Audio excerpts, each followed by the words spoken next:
adalah suasana para pekerja sedang melakukan bersih-bersih di halaman gedung DPRK Kabupaten Sukabumi.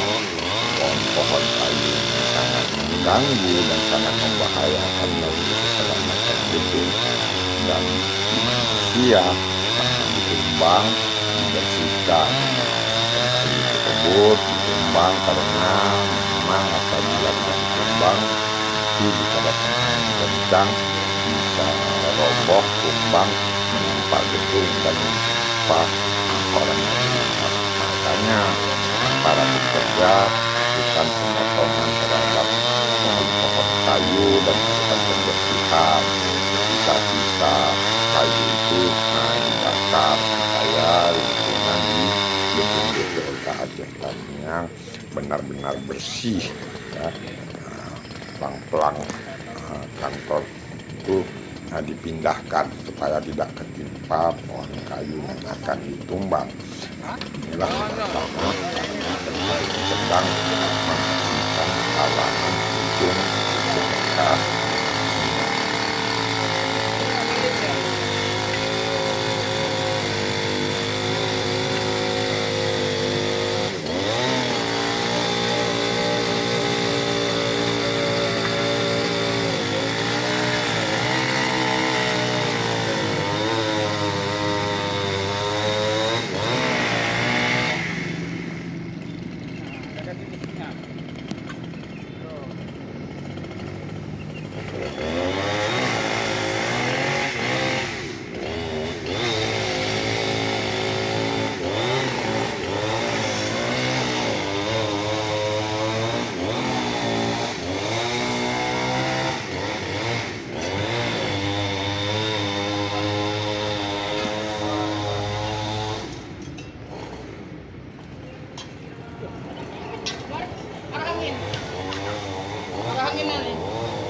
Setelah pohon-pohon ini ditumbang, lalu dibersihkan sehingga lingkungan di halaman gedung DPRK Acehkan yang tampak bersih, aman dan nyaman karena tidak ada lagi pohon kayu yang sewaktu-waktu bisa menimbulkan bahaya bagi gedung maupun bagi warga yang melintas karena pohon kayu tersebut sudah besar tinggi. Apabila datang angin kencang tentu sangat membahayakan.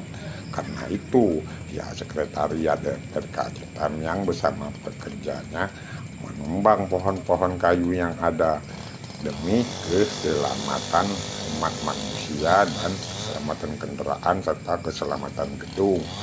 Kini nampak suasana sudah bersih, aman dan nyaman setelah dibersihkan oleh para pekerja.